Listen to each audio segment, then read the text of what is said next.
아멘. 오늘은 신명기를 이제 드디어 강의하게 되겠습니다. 신명기를 강의하는 걸 드려야 되는데 보통 일이 아니에요.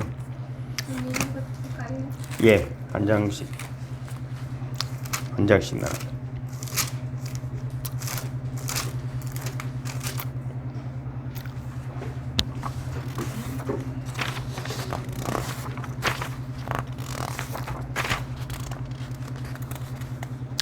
신명기 찾으셨습니까? 1절에서 일단 8절까지 말씀을 봉독하겠습니다. 시작. 이는 모세가 요단 저쪽 숲 맞은편에 아라바 광야 곧 바란과 도벨과 라반과 하세롯과 디사압 사이에서 이스라엘 무리에게 선포한 말씀이니라. 호렙산에서 세일산을 지나 가데스 바네아까지 10하루길이었더라. 40째 해 11째 달 그 달 첫째 날에 모세가 이스라엘 자손에게 여호와께서 그들을 위하여 자기에게 주신 명령을 다 알렸으나 그때는 모세가 헤스본에 거주하는 아모리 왕 시온을 쳐 죽이고 에드레이에서 아스다로스에 거주하는 바산 왕 옥을 쳐 죽인 후라. 모세가 요단 저쪽 모압 땅에서 이 율법을 설명하기 시작하였더라. 일러스되 우리 하나님 여호와께서 호렙산에서 우리에게 말씀하여 이르시기를 너희가 이 산에 거주한 지 오래니 방향을 돌려 행진하여 아모리 족속의 산지로 가고 그 근방 곳곳으로 가고 아라바와 산지와 평지와 네겝과 해변과 가나안 족속의 땅과 레바논과 큰 강 유브라데까지 가라. 내가 너희의 조상 아브라함과 이삭과 야곱에게 맹시하여 그들과 그들의 후손에게 주리라 한 땅이 너희 앞에 있으니 들어가서 그 땅을 차지할지니라. 아멘. 아멘. 이제 구약 성경에 이제 5권 우리가 잘 아는 대로 창세기, 출애굽기, 민수기, 신명기를 모세오경이라고 하잖아요. 이제 그 마지막 책이 신명기입니다. 이제 대충 먼저 한번 살펴보면은 이 책의 제목을 원전에 이제 이것은 말씀이다. 원래 이제 히브리어 원어로는 그렇게 되어 있습니다. 엘레하 데바림 이렇게 되어 있습니다. 근데 이제 신명기라고 이름을 지은 이유는 이제 우리 한국 동양 오니까 한문으로 쓰다 보니까 신명기라 이렇게 됐죠. 진짜는 이제 거듭신 이런 의미가 있습니다. 그 제사 명령하는 말씀이다 이런 것이죠. 그리고 이제 원래 이제 이 제목은 두 번째 율법이라는 이런 또 의미를 가지고 있습니다. 두 번째 의미. 그리고 원래는 히브리어지만 이걸 헬라어로 번역을 했거든요. 헬라어로 원래 히브리어는 왜 번역을 했냐면은 이스라엘 백성들이 온 세계로 흩어져 살고 있으니까 그때 헬라 시대에 흩어져 살고 있으니까 헬라어에 익숙하지 히브리어를 모르는 거예요. 그래서 이스라엘 12지파에 6명씩 선발을 해가지고 72명을 가지고 헬라어로 번역을 한 겁니다. 헬라어로 번역했는데도 70연역이라 한 것은 왜 70연역이라 했는지는 몰라요. 2명을 어디 빠져 안 왔든지 무슨 내용은 그것까지는 알지 못해요. 어쨌든 70인역이다 하는 거 보니까 70명만 왔는지 그건 잘 모르지만은 하여튼 70인역입니다. 그 과정에서 2명이 배신을 했는지 죽었는지 반올림을 했는지는 잘 모릅니다. 그래서 헬라어로 된 두루마리들이 지금도 많이 발견이 되고 있고 너무 오래됐지만은 동굴 같은 데 이런 데서 이제 기도하고 하시는 분들이 쓴 글들이 많이 있습니다. 그래서 70인역을 번역했던 사람들이 신명기의 제목을 두 번째 율법이다 이렇게 제목을 잡았었어요. 두 번째란 말은 이 율법도 있고 두 번째 율법도 있다는 것이 아니라 하나님이 계시 율법을 반복해서 가르쳤다는 그런 의미입니다. 한 번 하는 얘기 또 했다. 그래 다시 신자. 그래서 이제 한문으로는 거듭신, 다시 신 이런 의미를 가지고 신명기다 이렇게 말하는 것입니다. 그래서 이 말씀을 모세가 출애굽 이 시대에게 이제 전하게 되는데 지금 신명기에서는 이미 다 죽었거든요. 1세대들은 2세대들 하니까 또 새롭게 하는 거다. 그래서 다른 내용은 아니에요. 똑같은 내용인데 이제 그 과정을 설명하고 또 율법을 다시 한번 설명해 주는 것입니다. 그리고 또 이 신명기서의 저자가 모세라는 사실입니다. 이제 31장에 보면은 그렇게 되어 있어요. 이 모세가 이 율법을 다 책에 써서 마치고 여호와의 언약궤 열매는 레위 사람들이 맹하여 이 율법책을 가져다가 언약궤 곁에 두어서 너희 증거가 되게 하라. 그렇게 딱 정확하게 31장에 기록이 되어 있습니다. 그래서 이 신약 성경에도 보면 예수님도 바리새인도 사두개인들도 인정을 했어요. 마태복음 제가 기록해놨죠. 19장 7절 8절 시작. 여짜오되 그러면 어찌하여 모세는 이혼 정수를 주어서 내어버리라 맹하였나이까? 예수께서 이르시되 모세가 너희 마음의 완악함을 인하여 아내 내어버림을 하라 하였거니와 본래는 그렇지 아니하니라. 그러니까 예수님도 모세가 그죠? 이 오시오경을 기록했다는 것을 다시 설명해 주는 거예요. 베드로도 사도행전 3장 22절에 시작. 모세가 말하되 주 하나님이 너희를 위하여 너희 형제 가운데서 나 같은 선지자를 세울 것이니 너희가 무엇이든지 그 모든 말씀을 들을 것이라. 이거는 신명기 18장 18절 말씀이거든요. 거기도 보면은 너희 같은 선지자를 하나 세울 것이다 이렇게 말했거든요. 이제 스데반도 사도행전 7장 37절에 보면 시작. 이스라엘 자손을 대하여 하나님이 너희 형제 가운데서 나와 같은 선지자를 세우려 하던 자가 곧 이 모세라. 그렇습니다. 그런데 이제 사람들이 신명기를 모세가 저자가 아니라고 하는 사람들이 많이 있습니다. 왜 그렇게 돼 있냐면은 이거는 한 두 가지 정도의 어떤 의미가 있습니다. 첫째는 여러분 잘 아시는 대로 예수님이 성령에 이끌려서 광야에서 40일 금식하시고 그 다음에 마귀하고 전쟁을 붙잖아요. 마귀의 시험을 받는데 이제 육신의 정욕, 안목의 정욕, 이성의 자랑으로 예수님을 공격했습니다. 그때 예수님이 신명기 말씀을 인용해서 마귀를 쫓아냈어요. 신명기 8장 3절에 적어놨죠. 사람이 떡으로만 사는 것이 아니요 여호와 입에서 나오는 모든 말씀으로 사는 줄을 너희로 알게 하려 하심이니라. 이게 신명기 말씀이거든요. 예수님이 하신 말씀 기억이 나죠? 그러니까 예수님이 그냥 말씀하시는 것이 아니라 예수님 말씀이 육신이 되어 또 왔다는 이 말은 구약 성경을 그대로 육신화 되어진 것입니다. 우리도 마찬가지입니다. 우리는 내 기분대로 사는 것이 아니라 요즘 시대는 이상한 시대가 되어 있지만 오늘도 내가 목사님 만나서 그런 이야기했지만 성경은 성경이고 교회는 교회더라. 지 마음대로 살고 지 기분대로 살고 성경 말씀을 모르고 성경 말씀대로 살려놓고 사는 사람이 그거는 성경이고 그렇더라고. 그럼 목사 혼자 떠들고 성경대로 사는 사람이 없어요. 그 이상한 시대가 되었어요. 그러니까 예수님은 이 말씀으로 돌을 변하여 떡이 되게 해보라고 하는 마귀의 공격을 물리친 것이에요. 우리 속에서도 그런 유혹들이 그죠? 다가올 때 말씀으로 물리치시기를 주님으로 축복합니다. 또 신명기 6장 16절도 읽어볼까요? 너희가 마사에서 시험한 것 같이 너희의 하나님 여호와를 시험하지 말라. 또 13절 내 하나님 여호와를 경외하며 섬기며 그 이름으로 맹세할 것이니라. 이런 말씀으로 마귀를 예수님이 다 물리치신 거야. 그러니까 신명기는 마귀에게는 뭐 같은 책이라고? 원수 같은 책입니다. 그러니까 마귀는 어떻게든 성도들이 신명기를 싫어하게 하니 신명기에 어떤 뭐 흠을 하나 잡아서 읽지 않게 하든지 말씀을 못 듣게 하든지. 왜? 신신당부하는 이 말씀을 신신당부가 아니라 끝까지 안 듣게 하는 것이야. 못 듣게 하는 것이야. 그러니까 신명기를 듣기 싫어하는 사람은 마귀 편에 서 있는 사람이다.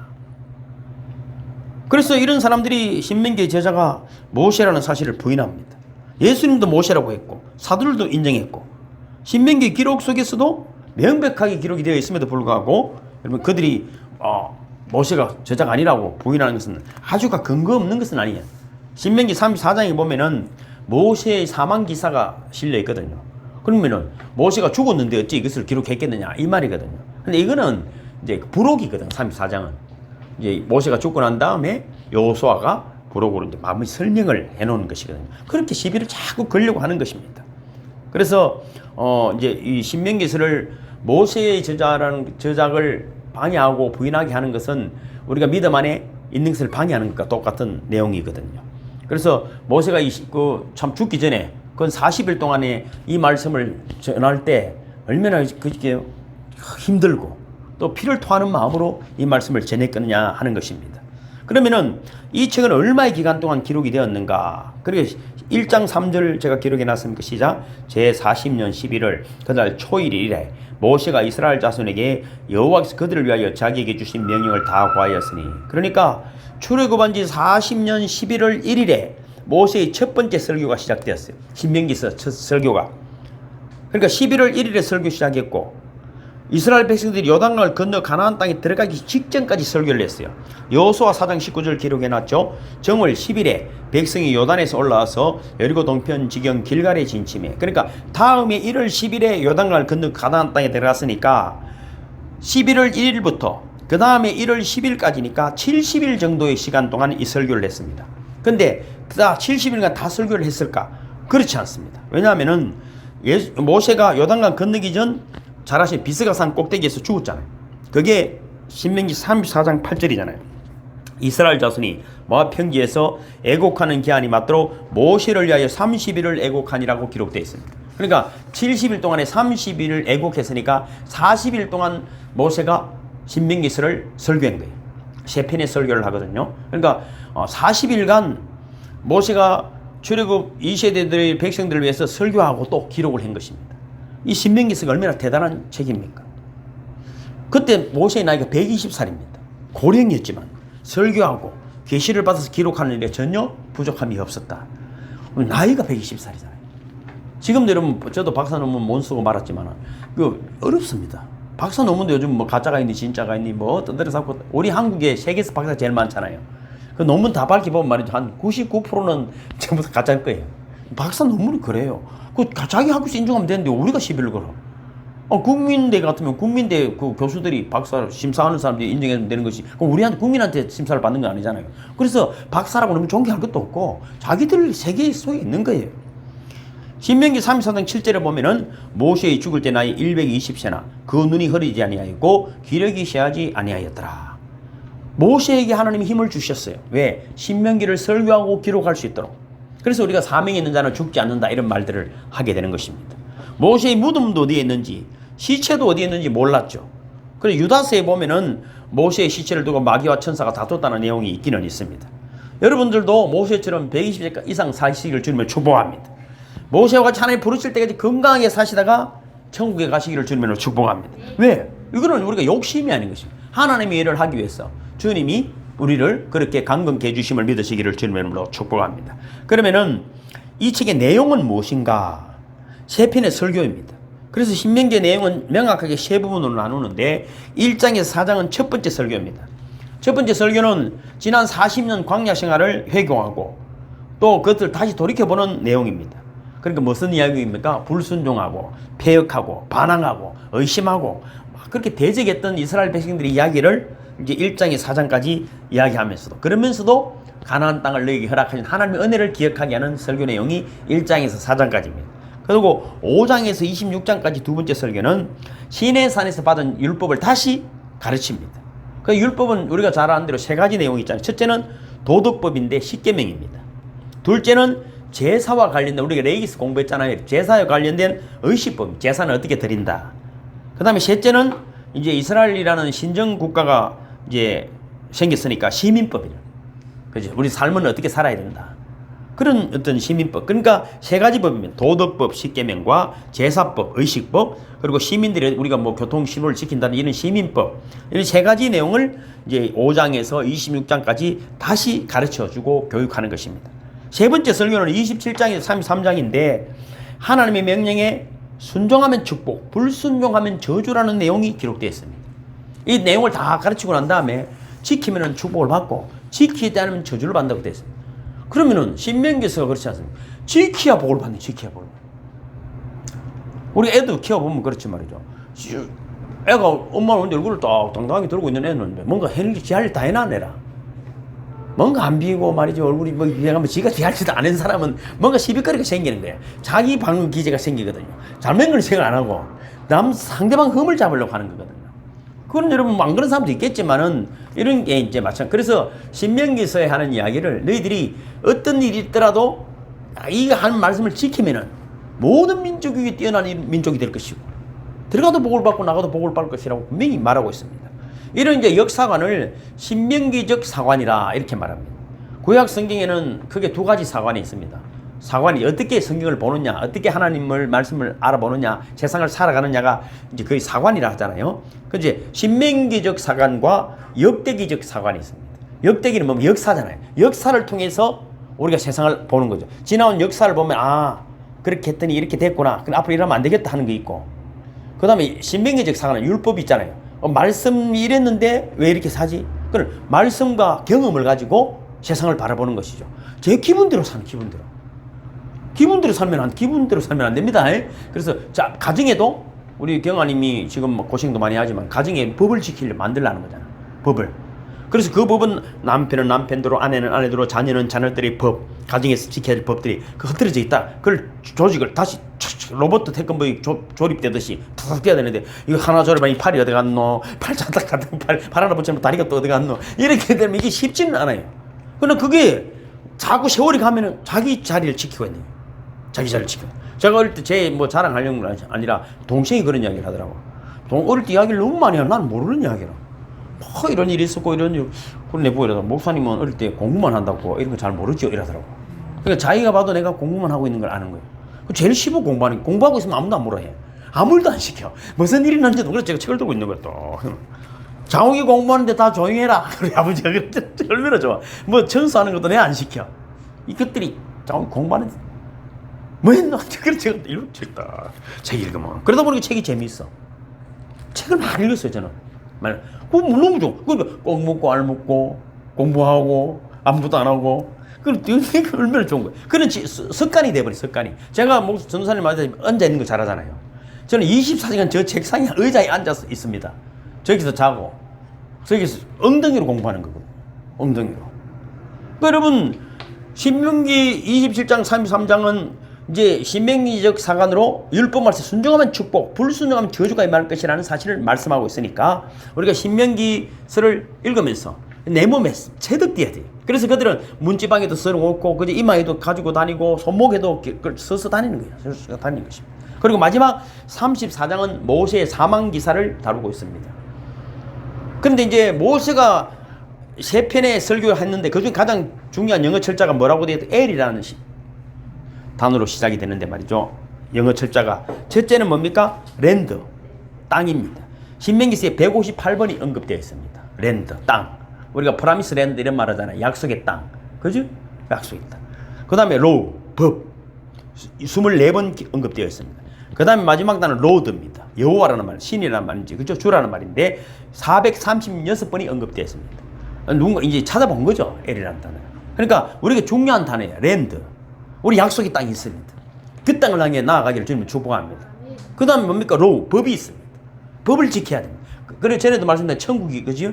천국이 되려면은 세 가지가 맞춰져야 되는 거예요. 이거 똑같은 거잖아요. 똑같은 거예요. 똑같은 거죠. 그래서 참으로 중요한 이 단어들을 꼭 기억하시기를 주님의 이름으로 축복합니다. 신명기를 이제 강연하는 동안에 우리가 하나님 주신 기업, 그 랜드, 땅, 여기에 대한 애들은 소망이 더 커지기를 주님의 축복합니다. 그리고 하나님의 법이 세상을 이기는 것이에요. 하나님의 법을 세상을 이기는 것입니다. 그 다음에 하나님 도와주셔야 합니다. 하나님이 함께하는 저와 여러분이 되기를 주님의 이름으로 축복합니다. 사람이 뭐 이야기가 쉽지만은 이 변한다는 건 참 어렵습니다. 진정한 내적 변화가 일어나야 외적 변화가 일어나는 것이지 외적 변화를 자꾸 시키다 보면은 거부반응이 일어나고. 그래서 오늘도 문자도 그런 이야기 있었지만 대단한 환경이 중요한 것 같아도 말이죠. 사실은 뜨거운 가슴만 있으면 안 되는 것이 없는 거예요. 감동을 주면 해결이 되는 거예요. 감동을 주면 해결이 돼요. 잔소리 하기 시작하면 계속 해야 됩니다. 참 어려운 이야기거든요. 그런데 감동이 어느 날 너무 늦게 발견하게 되면 너무 상처로 와닿는 거예요. 부모에 대한 마음도 그렇잖아요. 저 같은 경우도 부모님들이 저한테 잘했지만 그걸 잘 모르고 내 시간없이 다니다가 또 우리 뭐 가족들도 보면 이제 왔어요. 어머니 병원에 너무 없고 아버지는 천국하고 없는데 그때 내가 잘할걸. 이제 그러다 보니 60 다 됐었고 너무 보고 이게 무슨 소용이 있어. 좀 일찍 깨달아야 되는 것이죠. 그래서 근본이 바뀌지 않으면은 외부적인 환경이 또 바뀌면 또 사람도 바뀌어버리는 것입니다. 그래서 내 안에 내적인 변화가 하나님 말씀으로 주의 성령으로 일어남을 믿으시기를 주님을 축복합니다. 신명기서를 강의하는 동안에 충만한 성령의 역사가 여러분에게 일어나기를 주님으로 축복합니다. 여러분이 잘 아시는 뭐 간디는 우리를 파멸시키는 7가지 이런 말이 있는데 하나는 원칙 없는 정치.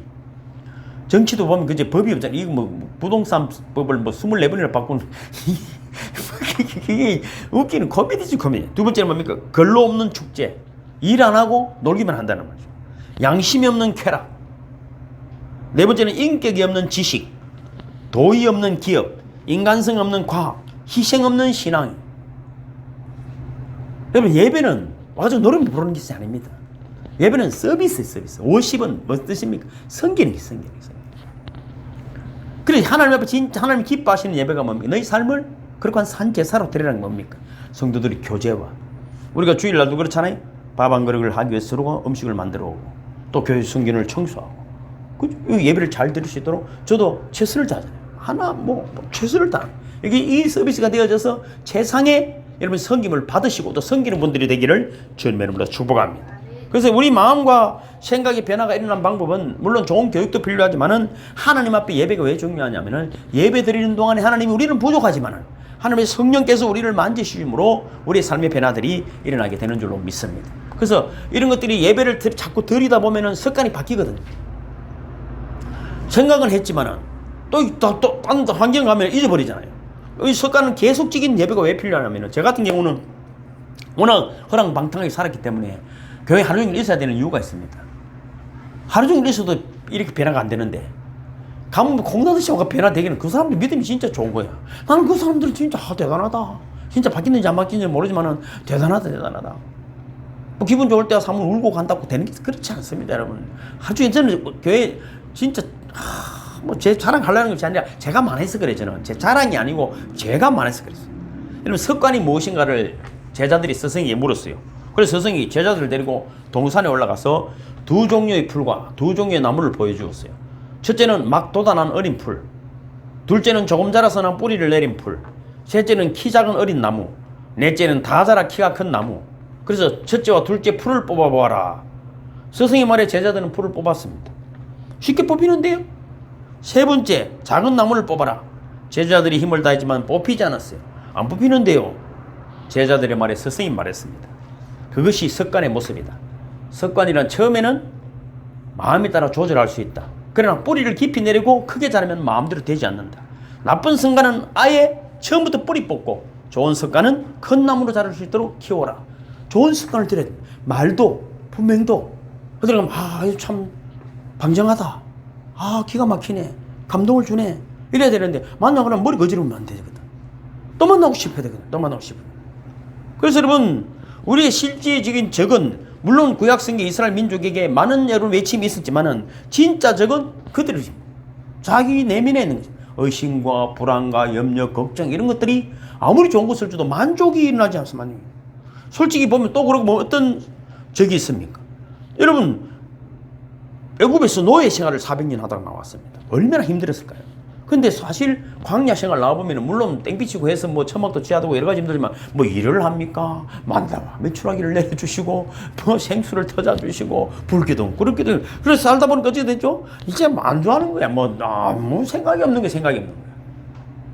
그래서 오늘 6절에서 8절을 읽어보면 이렇게 기가 막힌 말씀을 합니다. 읽어볼까요? 6절에서 8절 다시 시작. 우리 하나님 여호와께서 호렙산에서 우리에게 말씀하여 이르시기를 너희가 이 산에 거주한 지 오래니 방향을 돌려 행진하여 아모리 족속의 산지로 가고 그 근방 곳곳으로 가고 아라바와 산지와 평지와 내겝과 해변과 가나안 족속의 땅과 레바논과 큰강 유브라데까지 가라. 내가 너희의 조상 아브라함과 이삭과 야곱에게 맹시하여 그들과 그들의 후손에게 주리라 한 땅이 너희 앞에 있으니 들어가서 그 땅을 차지할지니라. 아멘. 저 방향을 돌려. 지금 너희들이 생각을 바꾸고 여기 안주하려 하지 말고 일어나 가라. 이거 가는 곳이 너희 땅이다. 이렇게 말하는데 널 움직이지 않습니다. 너무 오랫동안 머물고 있지 않느냐. 변화를 주어라. 이 말씀이 우리에게 큰 교훈이 되기를 주님을 축복합니다. 그래서 여러분 우리에게 어떤 도전도 그렇습니다. 그리고 제가 담대하게 설교를 할 수 있는 것은 저도 솔직히 가끔 교회 있잖아요. 오늘도 많은 목사님들 뭐 만나가지고 이런저런 이야기하면 저희를 참 좋아하는 분들이 많죠. 왜냐하면은 우리 약속의 말씀을 붙들고 또 저희 교회가 작아도 그 선교도 많이 하잖아요. 뭐 자랑하려고 하는 것이 아니라 그렇게 해서 막 심은 것들이 하나님이 살아계시면 싹이 날 줄로 믿습니다. 이미 큰 나무로 자라고 있는 것도 있다고 저는 믿습니다. 이스라엘 민족은 약속의 땅에 들어가야 할 소망을 잃어버렸다 이 말이에요. 그게 머물고 있는 거예요. 머물고 있는 거예요. 그래 불평만 하는 거예요. 또 오늘 날씨도 없네. 물이 없네. 늘 그것만 할 줄 알지. 내 같으면 생수랑 파보든지 뭔가 노력을 하는 것이 아니에요. 또 하나님이 하신 약속의 말씀을 붙들지 아니하고 계속 이 땅에 그 삶에 안주해 버렸다는 것입니다. 그러니까 여러분 적과 꿀이 흐른다는 풍요의 땅은 생각하지도 않고 그쪽 갈 생각을 아예 하지 않고 있었다는 것입니다. 오늘날 교회뿐 아니라 여러분 성도들이 가장 큰 적은 뭡니까? 뭐 자유주의, 이단, 뭐 이슬람, 동성애 물론 이런 것들이 뭐 교회 적이 뭐 아니라는 것은 아니지만은 분명히 교회 적은 맞지만 더 근본적인 것은 틀에 박힌 생활들이에요. 교회 생활이 신령한 은혜와 은사 하나님의 말씀을 붙들고 이 말씀으로 승리해 보겠다는 그런 도전 정신이 사라져. 워낙 교회도 많고 뭐 집에 누워서도 뭐 유튜브 들으면 듣고 이제 이 신앙생활이 오늘도 목사님하고 그런 이야기를 했지만은 공부가 뭐 내가 그렇죠. 제가 영성 수련할 때 그랬죠. 공부가 중국말로 뭐라고요? 쿵푸라 그랬죠. 쿵푸가 뭡니까? 어떻게 하는 겁니까? 산을 뛰어다니고 지게를 지고 뛰고 막 무리를 걷고 땀을 뻘려. 공부를 우리는 뭘 한다고? 입으로 하는 거예요. 입으로. 눈과 입으로만 하는 거예요. 하나도 행동으로 나타나지 않는 공부. 제자훈련이라고 교회에 앉아가지고 했는데 밖에 나오면 입이 많이 튀나고 했는데 이 무슨 제자훈련 받고 뭐 또 안 한 게 없더라고. 그런데 주님이 하신 말씀대로 살려고 하는 생각을 아예 안 해버린 이상한 시대가 되어 있다. 이상. 그러니까 여러분 틀에 박힌 상태에 빠진, 전에도 문자도 그래 보냈지만 진짜 보물섬 지도라는 것을 여러분 믿고 보물섬 지도가 여러분에게 있으면 그걸 늘 읽고 묵상만 하고 있겠습니까? 그 지도대로 길을 떠나겠습니까? 요즘 그래. 길을 떠나는 사람이야. 제가 교회도 그래. 그 말씀을 묵상만, 천국 가는 지도를 묵상만 하고 천국 갈 생각을 안 해. 천국 어디로 가는지 아나? 천국은 이쪽으로 가고 저쪽으로 가고 하나도 사람도 출발하는 사람이 없는 이상한 시대를 살아간다는 것입니다. 여러분 신앙이 물론 신앙이 부패하지는 않지만 이게 종교가 되면 부패하게 됩니다. 우리가 뭐 결정짓는 이런 어떤 일들이 내 내면에서부터 감동으로 나타나야 되는데 이것들을 방해하는 요소가 뭐냐면은 첫째는 기계적인 상태입니다. 기계적인 상태. 그저 반복하는 거예요. 기계가 되면서 오고 가고 주일 안 가면 또 그렇고 또 기분 좋으면 수요일 다 모으고 기분 더 좋으면 금요일 다 맞고 목사님 바빠서 못 갑니다 하고 목사님 또 하나라도 안 하면 모자랑 싶어요. 아유 그랬습니까? 바쁜 일이 있었던가 봐요. 이 안 하면 또 딴 데 가고 뭐 그러니까 교회가 뭐 그렇습니다. 그렇습니다. 전에 이런 일이 있었지 않습니까? 뭐 그분 어떤 국회의원이 해외 출장 갔다 오다 가방을 갖다가 쓱 밀어가지고 그 보좌관이 그걸 쫓아가지고 여행 가방을 받는 거 노룩이라 보지도 않고 뭐 그래서 아무튼 난리가 났잖아요. 뭐 국회의원이 보좌관한테 그런 걸 시킨다고 말이지. 그냥 그 무슨 습관적으로 그래. 당연히 자기는 국회의원이고 기업의 대표고 뭐 대단한 분이거든요. 그러니까 당연히 뭐 가방을 밀었는데 쫙 뛰어가고 팍팍 그래. 이 기계적으로 그렇게 습관화되어 있는 것들이 우리 삶에 있다는 것입니다. 그래서 여러분 찬송도 부르고 뭐 하지만은 전혀 감동 없는 그런 기계적인 종교 생활이 되어져 버렸다 하는 것입니다. 그러면은 하나님 개업할 자리가 없다. 제가 뭐 내가 했는데요. 이런. 목사님, 또 수요일까지는 내가 바쁩니다. 이런. 내가 뭐라 했나? 내가? 그렇잖아요. 내 살려고 오는 것이지. 뭐 내 살리려고 옵니까? 그래서 여러분 한 번씩 오면 또 이렇습니다. 주여 나는 이런 계획을 가지고 있습니다. 그러니까 빨리 복을 내려줘야 됩니다. 이러고 이제 협박을 좀 하다가 또 누가 이러고 다른 교회가 기도하면 응답이 잘 된다면 또 그쪽으로 가보고 뭐 그럽니다. 그런 세월이 되어 있습니다. 그래서 여러분 간격도 없는 그런 찬송과 또 설교를 하지만은 그죠 듣는 사람들이 없는 그런 시대가 된 그런 기계적인 상태가 되어 있다. 두 번째는 습관적인 상태입니다. 기계가 조금 더 한 걸음 나가면 그게 습관화되었어. 습관. 기계의 노예가 되었다. 그러면 자기가 기계적인 상태의 노예가 되었다는 사실을 알지도 느끼지도 못하고 습관적인 상태에 빠집니다. 뭐 육체의 질병을 두고 말합니다. 저는 하루에 한 번 정도는 꼭 손끝부터 머리끝, 발끝까지 만집니다. 아파봤기 때문에. 제가 그러잖아요. 저 함정이 있는데 웅덩이 갔는데 한 번 빠질 수 있을지 모르고 두 번째도 또 빠질 수 있고 세 번 빠지는 건 죄라 그랬죠. 그건 너무 탓할 수 없어. 우리가 함정을 파남도 이러면 안 돼. 메꾸든지 지나가면 돼. 옆으로 지나가면 되잖아요. 너무 아팠어. 제가 많이 아팠던 사람이잖아요. 그러니까 남들은 아이고 너무 심하다 할 정도로 저는 몸에 대해서 건강하기도 신경. 저 음식도 그렇습니다. 아무거나 잘 먹지 않습니다. 찬단 짠 안 먹습니다. 어지간하면 안 먹습니다. 파운드에다가 아몬드 가루 그거 먹고 커피 한 잔 마시고 탄수화물 오늘 전사님 식사를 차려주시면 먹지 혼자 있으면 잘 안 먹습니다. 뭐 안 먹도 아무 관계 없어. 하루 종일 안 먹어도 별 생각이 없어요. 근데 여러분 육체 질병이 뭐 술 큰 병이 걸렸으니까 아이고 술 담배 안 하고 뭐 정상적인 생활을 하십시오 해도 어떤 분은 병원에 있는데 환자복 입고 나고 담배 피우는 사람이 있더라고. 그리고 환자복에 입었는데 의사 모르게 간호사 모르게 술을 들어가 마시는 사람도 있어요. 그거는 죽으려고 가는 사람들이 있어요. 어떻게 근데 괜찮다. 남자가 술도 한 잔 못 먹나 이러면서 먹다가 죽었더라고. 연락 없는 분들 많아요. 그러다가 그 객기거든. 객기. 그게 기계적인 것이 습관화되어 버린 거죠. 습관화되어 버린. 이건 회복이 어렵습니다. 아이고 돌아가실 때 목사님 말 들을 걸. 저는 세수할 때도 양치질 할 때도 늘 전에보다도 20% 더 합니다. 양치질도 1분 안에 같으면 1분 30초 합니다. 세수도 30초 안에 같으면 1분 합니다. 뭔가 좀 더 세수할 때 기도식 씁니다. 내가 기도에도 뭔가 조금 더 사람이 하나의 습관 하나를 잘 들이면 말이죠, 인생이 건강해지고 행복해질 수 있습니다. 나쁜 버릇이 들면 나중에 고치기가 어렵습니다. 여러분 잘 아는 대로 삼국 통일을 이룬 김수신 장군 있잖아요. 오늘 술이 쳐가지고 집으로 갔는데 말이 기생집으로 데려다 준 거잖아요. 집에 간다고 했는데 이름이 왜 말이야? 지가 퍼뜩 술만 채면 어디 갔다고? 기생집으로 가니까 말이 간 건데, 그래서 말목을 채고 사랑하는 말이 있지만 자기가 다시는 술 먹지 않고 삼국 통일을 이루었다는 그 습관을 고쳐야 됩니다. 그러기 위해서는 우리가 말씀 안에 늘 있고, 여러분 우리가 아직 부족하지만 늘 신명기 말씀을 기억하고 다시 회복되는 정원이 되기를 주님으로 축복합니다. 세 번째는 이게 이제 기계적 습관적이 되면 부패가 돼버려요. 부패가. 그게 이제 우리의 종교개혁이 일어나게 된 상태 아닙니까? 종교개혁이 왜 일어났습니까? 부패됐거든요.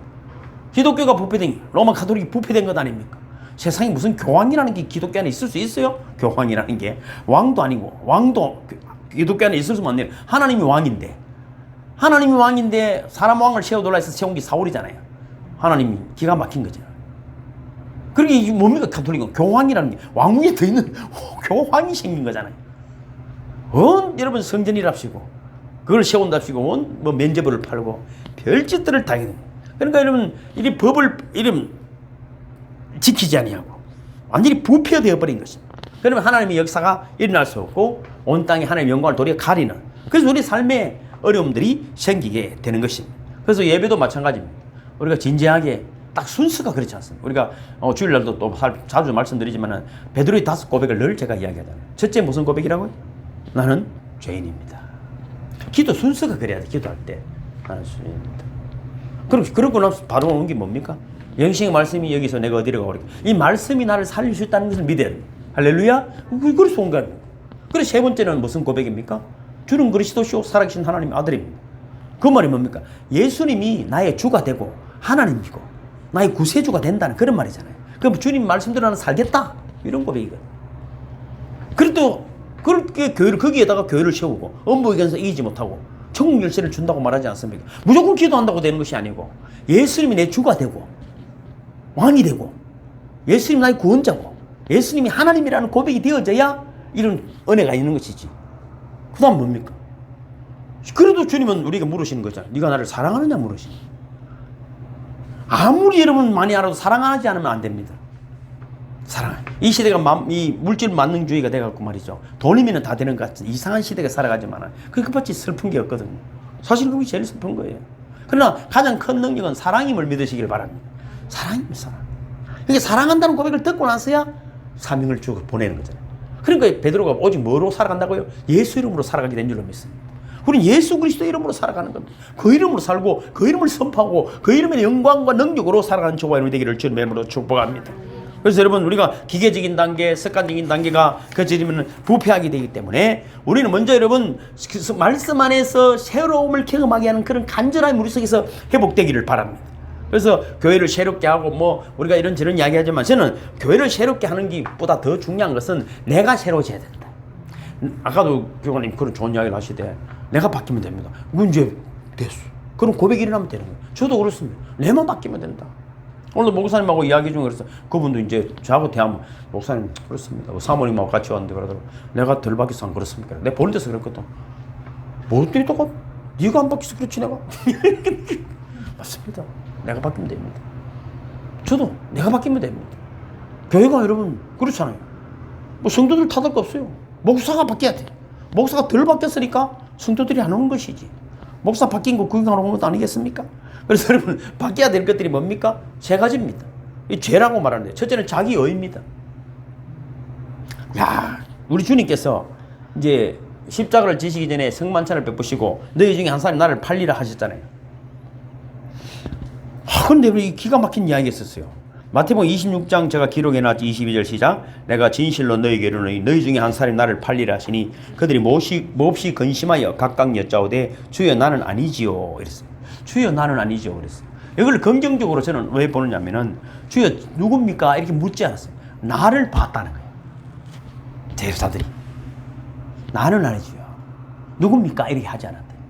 이것이 참 주님이 마지막에 큰 감동을 왔을 것이네요. 근데 25절은 뭐라고 되어 있습니까? 예수를 파는 유다가 대답하여 이르되 라비여 내니까 대답하시되 네가 말하였도다 하시니라.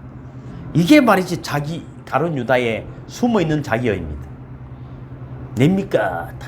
니잖아. 지인 줄 지가 더 잘 아는데 냅니까? 물었고 예수님이 너다 말했으면 돌이켜야 되잖아요. 돌아오지 않았습니다. 자기 의로 가득한 사람은 절대 변화되지 않습니다. 자기 고집 버리시기를 주님 축복합니다. 뭐 짜잘지 아는 것도 없어. 저도 똑똑한 것도 없어요. 저도 아는 거 없어요. 자기 의로. 이건 신앙이 절대 아닙니다. 성경을 다 외워도 되지 않습니다. 두 번째는 뭡니까?